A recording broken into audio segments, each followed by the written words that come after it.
미국 3종 세트 미 증시 환호 뭐 이런 기사가 나왔거든요. 지금 이렇게 보신 분들, 한국경제 보신 분들이 이게 나올 겁니다. 그래서 지금 미국 같은 경우는 지금 어떤 식으로 나가고 있냐면, 미국 같은 경우는 지금 경기가 활성화시키기 위해서 미국 대통령이 전면전에 나서가지고 어떻게 합니까? 지금 전면전에 나섰죠? 네. 그래서 지금 3종 세트라는 게 뭐냐면 감세 규제 완화 재정 지출을 얘기하는 겁니다. 네. 그리고 지금 트럼프가 대통령이 되면서 뭐냐면 리쇼어링. 기업들은 어떻습니까? 외국에 나갔던 기업들은 어떻게 들어요 지금? 다 국내로 다시, 그죠? 네. 그리고 미국이라는 나라가 엄청난 큰 지위에 있잖아요. 네. 그러다 보니까 큰 글로벌 기업들 있죠? 네. 글로벌 기업들을 다른 타국에 있는 글로벌, 그러니까 우리 같은 삼성전자 있죠? 네. 삼성 같은 회사에 어떻습니까? 압박을 해서 어디입니까? 미국에다 공장을 기지를 신설을 하게끔. 그러니까 외국 글로벌 기업에 대해서는 자국 내에 투자하게끔. 그리고 자국 기업에 대해서는 나가있던 자국 기업에 대해서는 어떻게 됩니까? 다시 리쇼어링을 다시 들어오게끔. 지금. 그리고 또 어떻게 되냐면 그 안에 미국에서 사는 어떻습니까? 그 이민자들 많죠? 네. 미국이라는 나라 자체가 원래 이민자 국가 아닙니까? 그렇죠?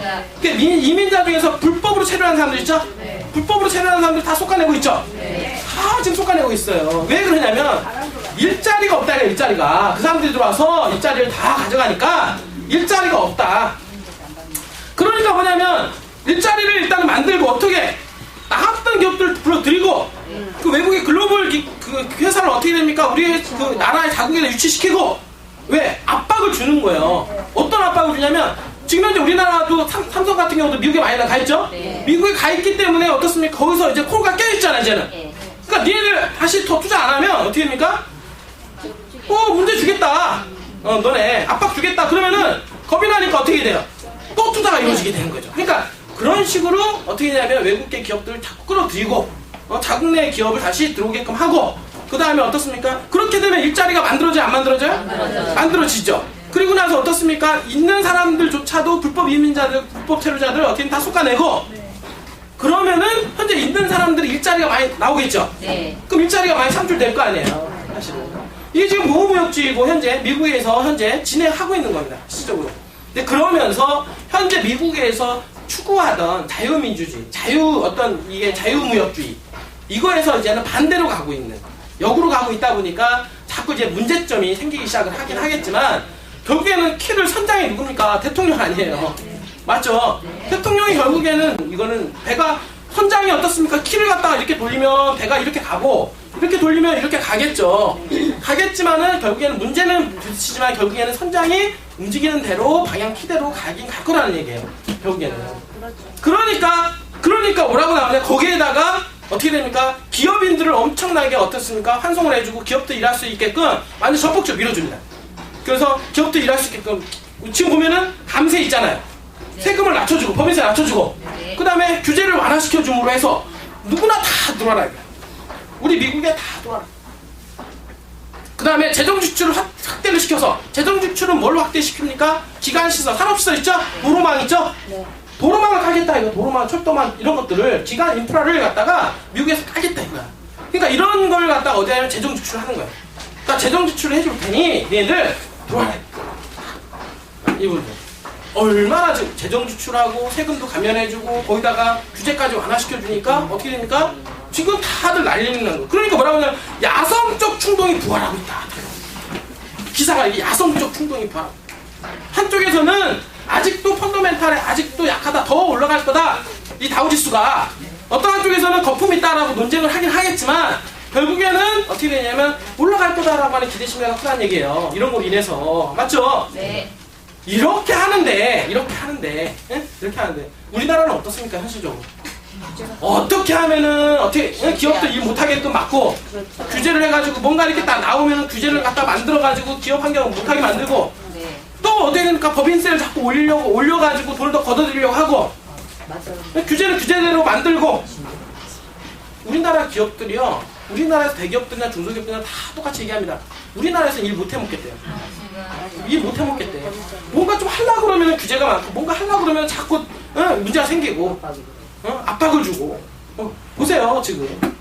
그러니까 일 못하니까 지금 우리나라 같은 경우는 어떤 문제가 발생했습니까? 다 나가잖아요. 베트남, 라오스, 그다음에 중국, 여러분 인도 다 나가잖아요. 물론 그 나라가 어떻습니까? 인건비가 낮고 여러 가지 어떻습니까? 비용적인 측면에서 줄일 수가 있기 때문에 나가긴 합니다. 근데 그런 나라가요. 요즘에 물가가 많이 올랐어. 인건비도 많이 올라와서 어떻게 하냐면 많이 지금도 사실은 생산비 어떤 이런 부분들이 절감이 안 돼요. 부분들이. 안 되는데도 불구하고 그래도 우리나라보다는 어디가 낫다? 거기가 낫다 이거야. 자 보세요. 우리나라 오기만 하면 자꾸 태클 걸고 세금 더 내라고 그러고 문제 잡으니까 그러니까 그냥 나가는 거야. 잘 생각해보세요. 자 우리나라가 왜 일자리가 없냐. 여러분들 대학교에서 졸업하면은 지금 몇 명이에요? 한 30만 몇 명씩 나온다고 하는데 그 중에서 실질적인 일자리 찾는 사람들이 3만 몇 명밖에 안 돼요. 그러면 뭐냐 거의 한 80% 정도는 뭐가 됩니까? 자기가 원하는 일자리를 못 구한다는 얘기예요. 80% 이상은. 그러니 대학 졸업생들은 계속해서 늘어날 것이고 그런 사람들은 어떻게 됩니까? 좋은 직장을 못 잡으니까 그냥 백수로 있는 거예요. 그 나중에 보면 직업 포기자가 나타나는 거죠? 그러니까 한 30살 돼가지고 직업 포기해버리면 이제는 일자리 찾기 힘든 거예요. 자기가 원하는 일자리 찾을 수 있을까요? 자, 여러분들 졸업을 하면 27살인데 27살 때 졸업을 하면 졸업함과 함께 어떻습니까? 일자리 찾는 사람 있고 그렇죠? 네. 그래 졸업을 했는데 안 돼가지고 취업 재수생이죠? 네. 그러면 28살에 어떻습니까? 신입사원 들어가야 되죠? 네. 근데 1년이 지나면 27살짜리 또 들어와요? 안 들어와요? 들어와요. 그럼 회사에서 볼 때 한 놈이라도 나이 어린 사람을 쓰려고 그러지 나이 많은 사람 쓰겠습니까? 왜? 나이 어려도 훨씬 더 똑똑하고 배운 것도 많고 하는 사람들이 남아도는데 그 1년이 지난 사람들은 써먹겠냐고요. 결국에는. 그러니까 1년이 지나면 이제 태물되기 시작하는 거죠.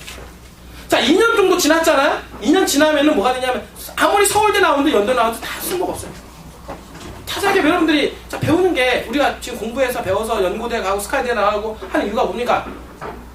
결론적으로 뭡니까? 좋은 직업을 잡기 위해서는 거 아니에요? 네. 좋은 직업을 잡아서 여러분들이 어떻습니까? 들어가기 위해서 그런 거예요. 네. 여러분들이 지금 초등학교 유치원 때부터 해가 요즘 유치원 때부터 아주 장난 아닌데 유치원이 문제가 아니라 유아원 때부터 난리더라고요.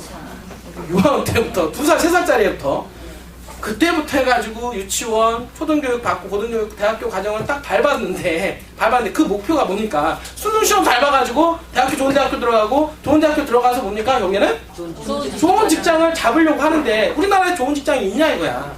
아까도 얘기했지만 10% 20%밖에 없습니다. 대학교 나와도 예전에는 나오면은 바로 대학 취직할 수 있는 그 연결고리가 됐는데 지금 연결고리가 안 되는 거예요. 지금. 응? 그 왜 그러냐? 왜 문제가 생겼을까요? 당연히 우리나라 기업들이 다 떠났기 때문에. 우리나라가 외국에서 어떻습니까? 기업을 만들고 했던 거를 외국에서 다 찾고 우리나라에서 만약에 그게 다시 우리나라에서 다 공장 짓고 거기서 일터가 만들어지고 거기서 확장이 됐다라고 하면은요. 확장이 됐다라고 하면 오늘날 이런 문제가 실업 사태가 벌어졌을까요? 안 벌어졌어요. 당연히 우리나라 기업들이 다 일하기 힘드니까 나가니까. 왜? 그건 어디냐면 이 정치적인 문제가 있다. 정치가 그렇게 만들기 때문에 우리나라가 다 나가는 거야. 다 나가는 거야. 왜? 좀 일하려고 그러면 힘들잖아요. 맞잖아요. 오늘도 지금 보니까 어제 이재용 다시 구속시키려고 그러더라고요. 물론 공의로운 것도 중요합니다. 사실은 이 부분도 사실 중요한데 충분히 구속 안 시키고도 당연히 심판할 수가 있어요. 분들이 일을 해야 되는 사람이니까 일단은. 근데 어쨌든 간에 무조건 구속시켜야 된다. 거기 시키면은 그 다음에 줄줄이 다 구속시키겠죠, 이제.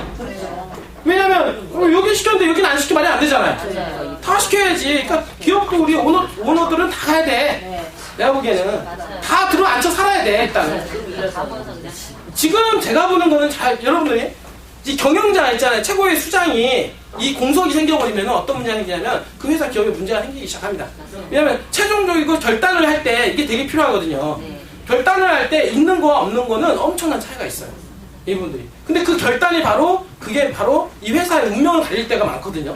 이분들이. 근데 그런 거를 못하게 되면 결국에는 어떤 문제가 있냐. 회사가 나랑 기업이 어려워지겠죠. 그럼 기업이 어려워지게 되면 그 어려워진 그 기업이 일자리가 만들어지겠습니까? 결국에 일자리가 안 만들어지게 되는 거야. 일자리가 안 만들어지게 되면 결국에는 어떻게 되냐면 취업할 수가 없어지는 거죠. 더 들어가기가 문제가 더 힘들어지는 거야. 이분들이. 그런데 악순환이 계속 벌어지고 공의적인 부분도 있지만 너무 타겟으로 해서 너무 타겟팅으로 몰아가는 것도 사실 문제가 있지 않느냐 이분들은. 그러니까 그렇게 되니까 다 지금 어렵다 그러는 거야. 경영자들이 우리나라 진짜 힘들다. 규제도 많고 뭔가 하려고 그러면 정치권에 휘둘리고 우리나라 태생이 그래. 원래 정경련이 있었고 옛날부터 정경 유착이 됐습니다. 맞죠? 네. 유착이 되다 보니까 이게 연결고리가 돼 있어요. 시적으로. 그렇다고 어떻습니까? 대통령이 누가 당선되면 후보자 둘이 있을 때 후보자 둘 중에 한 명이 되겠죠. 네. 둘 중에 누가 될지 모르니까 여기다가도 돈 주고 여기다가 돈 주는 거 아니겠습니까? 네. 왜? 안 주면은 나중에 보복성이 들어오니까 보복이 들어오잖아요. 네. 들어왔다가 나중에 안 들어오면 너 나한테 그때 대통령 내가 되기 전에 너 나한테 돈 안 줬지? 그게 우리나라 관행이에요. 여태까지. 이게 기업들만 문제가 있는 게 아니라니까 이게. 이분들 기업의 희생양이 된 거죠. 어떻게 보면. 정치권에 휘둘리게 되는 희생양에 대해서 그게 여태까지 왔었던 거지. 그 부분들이 왔었던 거를 지금 들춰냈기 때문에 더 문제가 되는 거지. 분들이. 그러니까 그런 문제가 우리나라가 사실 물론 이런 것들이 뿌리가 다 뽑혀져서 공정한 사회가 돼야 되는 거는 맞습니다만 어쨌든 간에 그런 어떤 일련의 과정들은 많이 필요하겠다. 이게 어려움이 있겠다라고 생각이 드는 거니까 그런 부분들을 위해서 피해를 볼 수 있는 거는 우리 세대들. 우리 지금 자라나는 세대들 있잖아요. 네. 여기 지금 이제 막 이제 대학교 입문해가지고 이제 졸업하는 이런 세대들이 일자리가 없어가지고 힘들어질 거라는 얘기죠. 이 부분들이. 저 지금 가끔 보면은요, 정말 안타까운 일이 많아요. 정말 제가 보기엔 저렇게 유능한 애가, 야, 저렇게 진짜 머리가 좋은 애가 어떻게 취직을 못해가지고 아직도 35인데 아직도 취직을 못하고 있는 분들이. 뭐 포기한 거죠. 그렇게 몇 년 동안 배워가지고 그것도 엘리트 코스로 다 넘어온 애가 취업을 못해가지고 나중에 35살 됐는데도 못하는 거야. 그러면 아니 돈도 못 벌지. 그러면 결혼할 수 있겠어요? 못하죠. 완전 태물 아니야 태물. 누구를 위해서 공부를 한 거야 도대체? 뭘 위해서 공부한 거야 이게? 학박사과정들을 가지고 있는 사람들이 얼마나 능력 있는 사람들이 얼마나 많아요. 근데 취직 못한 사람들이 또 얼마나 많습니까? 그 가운데는 안타까운 거예요. 안타까운 거. 우리나라 너무 이런 고급 인력들이 자원이 낭비가 되고 있다. 이분들이. 네? 어디 가도 다 제목할 수 있는 사람들인데 안타까운 거예요. 근데 그게 왜 우리가 안 만들어줬기 때문에 그렇지 않느냐 이분들이. 근데 지금 현재 미국 같은 경우는 어쨌든 간에 경기를 활성화시키기 위해서 어쨌든 막 이렇게 가고요. 우리나라 같은 경우는 지금 코스피가 2000선에서 2100선 미만 왔다 갔다 하죠. 네. 그게 한 10년 됐어요. 네. 응? 그러니까 IMF 겪고 나서 한 번 도약을 했는데 도약하거나 우리가 1997년도에 IMF 겪었잖아요. 네. 그러고 나서 한번 1000포인트에서 왔다 갔다 하던 것이 800에서 왔다 갔다 하던 것이 한번 도약을 해서 2000까지 올라왔어요. 근데 2000까지 올라왔는데 아직도 10년째 제자리 걸음을 해요. 그거를. 그럼 우리가 박스피라고 하는데 이 박스피를 돌파하지 못하고 있다. 그거 왜 그러냐면 지금 우리나라의 경제 상태를 보여주는 거예요. 돌파구가 없다. 지금 현재. 이 경제가 이 부분들이. 우리나라 종합주가지수도 예전에 만들어질 때 100에서부터 시작을 했어요. 100에서 만들어지면서 이 종합주가지수가 그만큼 크다라고 하는 것은 뭐냐면 경제 규모가 그만큼 커졌다라고 얘기하면 됩니다. 왜 종합주가지수를 판단할 때 시가총액이라고 시가총액 있죠? 거래량을 해서 딱 곱하기 만들고 가중치 두고 해서 만들거든요. 이분들이. 그 만들기 때문에 이 종합주가지수 자체가 우리나라의 경제 상태를 얘기할 수 있고 이 100이라고 하는 거에서 시작해서 2000포인트까지 올라와서 한 20배 정도는 올라갔지만 20배가 경제 성장을 이렇게 해서 올라갔지만 그러고 나서 이제 10년 동안은 계속 제자리 걸음이다. 성장이 되지 않고 계속해서 저성장 어떻습니까? 이제는 고물가, 인플레이션 이런 것들이 이제 벌어지면서 점점점 삶이 더 어려워지게 되는 거죠. 성장을 할 때야 괜찮았는데 그 성장하지 않고 계속 있으니까 성장하지 않으니까 더 어려운 삶을 팍팍한 삶을 하기 시작하는 거예요. 그런데 미국은 어떻습니까? 2만 포인트까지 올랐어요. 2만. 우리는 2천인데 거의 2만이에요. 2만. 엄청나게 차이가 나죠, 그죠? 그러고 나서도 지금도 아직도 다른 박질 더 치겠다고 지금 하고 있는 상황인데 그러면 우리나라의 그런 경제 상태를 돌파하기 위해서는 어떻게 해야 되느냐? 오늘 지금 새만금 이대로 둘 건가에 대한 어떤 경제 기사가 나왔어요. 자, 여러분들한테 항상 얘기하죠. 야, 우리나라 경제가 어려우면 어려울수록 뭔 카드가 필요하다. 그 뭔 카드가 필요한데 뭐가 필요하다? 바로 새만금이 필요하다. 맞죠? 네. 지금 우리나라 이 새만금 카드가 꼭 필요합니다. 이거 왜냐하면 자, 이명박 대통령 때는 4대강을 만들었어요. 각 대통령이 될 때마다 무언가를 하기 위해서 치적을 남기기 위해서 합니다. 그렇죠? 그래서 이명박 대통령 때는 뭡니까? 노무현 정부 때는 뭘 했어요? 노무현 대통령은 뭡니까? 세종시와 어떻습니까? 그 혁신도시 기업도시 만들었죠? 그 다음에 이명박 대통령 때는 뭐 했어요? 4대강을 만들었잖아요. 그렇죠? 그 다음에 우리 박근혜 정부 때는 한 게 별로 없고요. 응? 우리 그런데 어쨌든 간에 대통령이 됐을 때는 무언가를 하기 위해서 카드를 내밀 텐데 제가 보기에는 이 새만금만큼 경제를 살릴 수 있는 카드가 별로 없다. 이 새만금을 잘 활용을 한다라고 하면 어떻게 되냐면 자기의 어떤 경제를 살렸다는 얘기도 분명히 얘기가 나올 거고요. 대통령으로서 어떤 치적이 또 남길 거다. 그런 거에 제가 얘기했던 대로 쭉 나오는데 쭉 나옵니다. 쭉 나와. 새만금에 투자한 돈이 한 24조 원 정도 여태까지 투자를 했어요. 자, 24조 원 투자하는 거 갖다가 자, 모든 게 그래. 투자가 이만큼 했는데 자, 여러분들 잘 보세요. 여러분들 자녀들한테 그 어릴 때부터 투자 많이 해요? 공부하라고 투자 많이 하죠? 네. 학원도 가르치고 뭐도 가르치고 하잖아요. 네. 투자를 더 많이 한 만큼 기대를 더 많이 해야 안 해요? 네, 맞아요. 맞죠? 왜? 돈이 아까우세요? 네. 이 아들한테 어떻습니까? 돈을 많이 투자해서 이것도 가르치고 저것도 가르치고 하잖아요. 네. 나중에 20살, 30살 됐는데 어떻습니까? 계속 투자한 게 아까워서라도 뭔가 되기를 바라죠. 네. 맞죠. 그게 지금 우리 심정이에요. 지금 새만금을 바라보는 심정입니다. 이분들이. 지금 이만큼 투자를 했으면 거기에 대한 어떻습니까? 뭔가가 거기서 나와야 되는, 결실이 나와야 되는 그런 상황인데, 그러한 결실을 이제는 맺힐 때가 되지 않았냐, 이 부분들이. 그래서 누가 올 정권에 어떻게 하느냐에 따라서 어떻습니까? 이 침체된 경기를 살리면서 대통령의 치적까지 알릴 수 있는 그런 아주 좋은 기회가 어디다 그러면 이 새만금을 통해서 가능하다라고 하는 부분들이죠. 이런 부분에 대해서 쭉 기사가 나온 거예요. 좀 읽어볼게요.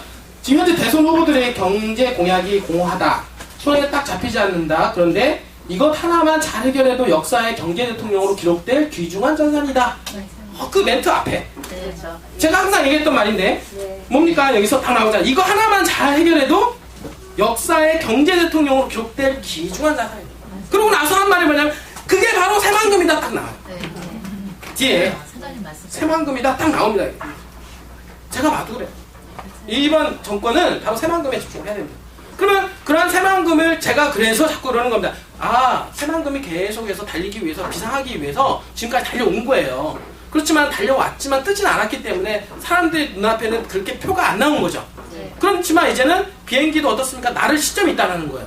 언젠가는. 그렇죠? 그 나르기 위해서는 그런 여태까지 달려오는 게 없었으면 나를 수가 없죠. 물론 요즘에는 수직 이착륙도 있더라고요. 바로 떠가지고 헬기처럼 또 가는데 비행기는 어쨌든 간에 날기 위해서는 달려야 된다는 얘기예요. 달려서 공기 부력을 활용을 해서 올라가야 되잖아요. 그렇지만은 그 공기의 부력을 활용하는 시점이 왔다. 지금은. 맞잖아요? 네. 그게 바로 언젠가는 떠야 되는데 그 뜰 시점이 바로 어디냐면 지금이다라고 얘기하는 겁니다. 지금. 그게 바로 새만금. 그러면 그렇게 뜨기 위해서 더 뜬 비행기를 갖다 더 불을 지피기 위해서는 새만금 갖다가 어떻게 활용을 해야 되느냐. 이분들은 당연히 정치적인 결단도 필요하게 되겠습니다. 여기서 이분이 주장하는 게 한 4가지 정도 이렇게 나와 있는데 첫 번째는 뭐냐면 이런 침체된 경기를 한국 경기의 돌파구를 새만금에서 찾아야 된다. 첫 번째 뭐냐면 리쇼어링 유통기업 있죠? 네. 리쇼어링 산업 정책을 펴야 된다. 그 얘기는 뭐냐면 지금 우리나라가 각 다른 나라로 다 뻗쳐나갔잖아요. 네. 요즘에 글로벌이다 막 이렇게 하면서 기업들이 커지면서 외국에 나가서 사업을 합니다. 사업을 했는데 요즘에는 어떻습니까? 다 이제는 인건비도 올라가고 이게 비용들이 많이 지출이 되기 때문에 사실 우리나라하고도 거의 뭐 그렇게 차이가 나지 않아요. 분들이. 그렇기 때문에 그런 많은 기업들이 지금 고민을 하고 있는 거예요. 나갔던 기업들이. 그러니까 그런 고민하는 기업들을 어떻게 불씨를 지펴주게 되면 다시 들어오지 않겠냐. 맞죠? 네. 그런데 지금처럼 우리나라 정치권에서 이러면 들어오고 싶으면 들겠어요? 안 들어오니까 그런 기업들이 들어올 수 있는 그런 공간을 어디를 활용을 하자? 바로 새만금을 활용하자. 그런 새만금을 어떻게 활용하자? 그런데 나오냐면 어떻게 나옵니까? 리쇼어링 기업을 만들어서 정부가 규제도 없고 그 다음에 어떻습니까? 노동조합도 없고 우리 맨날 노동이 어쩌고저쩌고 얘기하잖아요. 노동조합도 없고 그 다음에 우리가 최저임금도 적용 안 하고 그냥 실질적으로 그냥 일에 의해서 그 다음에 땅값도 일정 기간 무상 제공해준다라고 하면 들어올 수 있는 공단에 들어올 수 있는 사람들이 기업들이 엄청나게 많다는 거예요. 그래서 그 지역을 규제 프리존을 만들고 규제 프리존을 만들어서 최종적으로 어떻게 하냐면 독립적인 행정특별구로 지정을 하자. 행정특별구 지정을 해서 이 안에서 일하는 나라들은 어떻게 됩니까? 일하는 기업들은 그런 각종 혜택을 다 주는 거예요. 그러면 외국에서 다 특히 또 외국에서 들어오는 기업에 대해서는 더 혜택을 줘서 정착을 할 수 있게끔 그러면은요 기업들이 많이 들어오잖아요.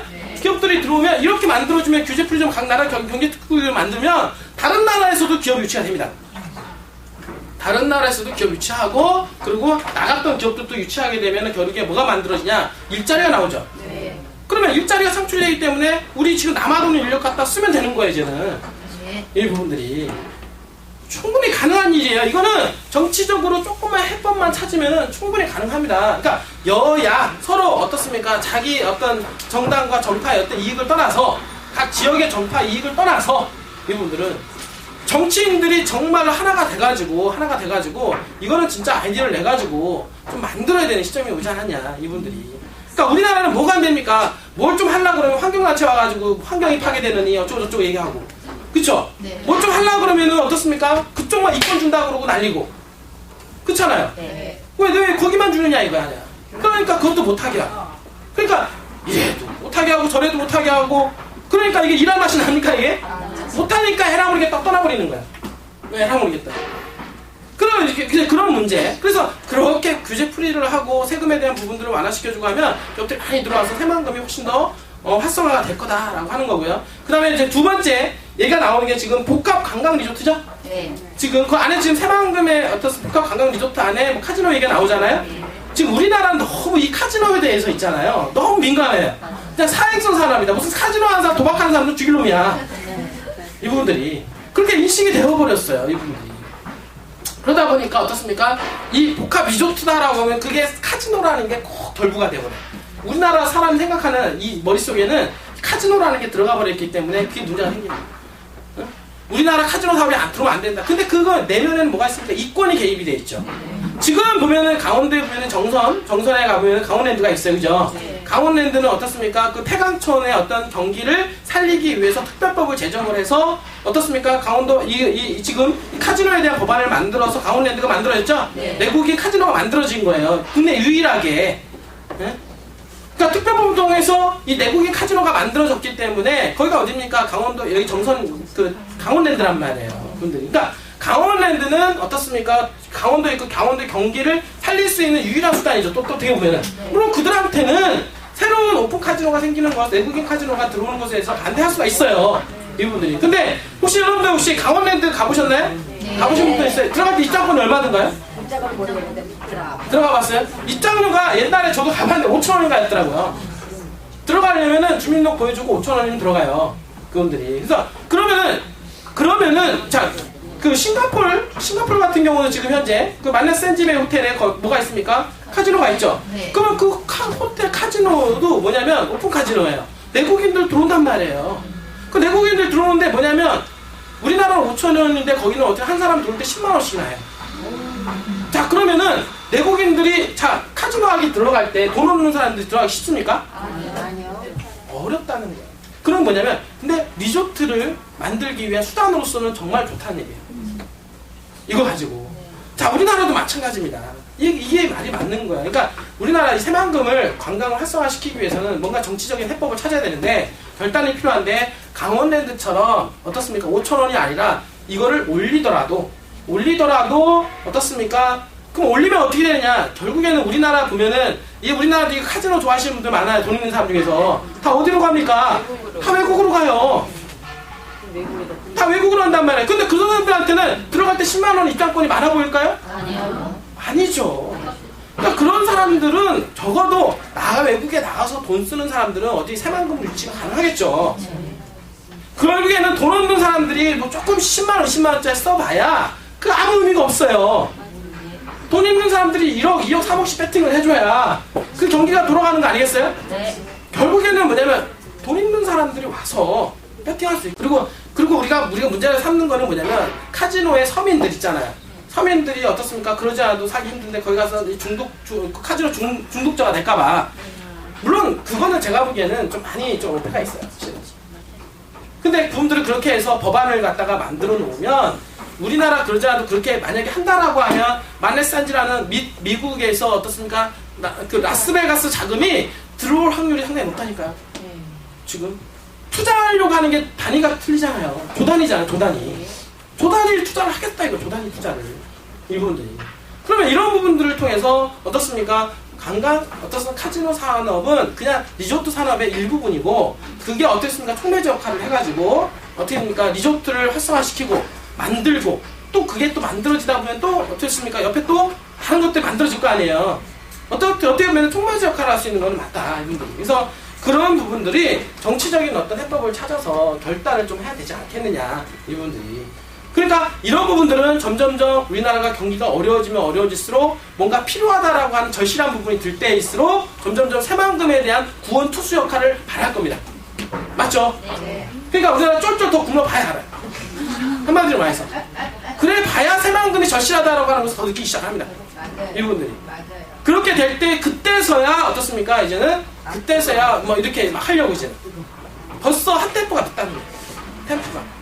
지금 너무 늦기 때문에 정치적으로 우리가 진짜 여야 합쳐가지고 진짜 결단을 내릴 시점은 됐어요. 이분들이. 그런 부분들. 그다음 세 번째 같은 경우는 새만금의 관광특구를 지정을 해서 비자 면제는 물론 대형 크루즈선이 들어올 수 있게끔. 엄청 대형 크루즈. 왜냐면 거기는 어떻습니까? 항만이 있잖아요. 방조제를 만들었잖아요. 방조제를 만들어서 그 만들었기 때문에 지금 현재 보면 신항만 있죠. 신항만이 들어가는 지역에 보면은 수심이 되게 깊어요. 그러니까 대형 크루즈가 들어오다 하더라도 선박을 하더라도 문제가 전혀 없습니다. 그 같은 경우 왜냐면 수심이 깊다 보니까 큰 배가 들어올 수가 있겠죠.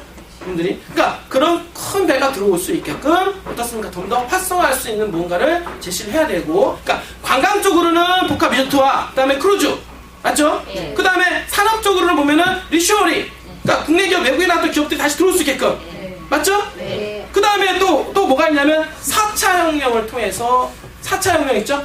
4차 혁명이 도대체 뭐야 도대체? 요즘에 4차 혁명 얘기가 나오는데 제가 얘기를 해드릴게요. 4차 제가 기사를 퍼왔는데 이 4차 산업혁명이란 말은 올해 1월에 스위스 다보스에서 열렸던 제46차 세계 경제 포럼에서 처음으로 언급된 얘기라고 합니다. 이분들이. 그러면 4차 산업혁명이 뭐냐? 여러분들 보시게 되면 1차 산업혁명 있죠? 그 예전에 보면은 그 수력 증기기관 있죠? 네. 그거를 통해서 사용한 기계화 과정.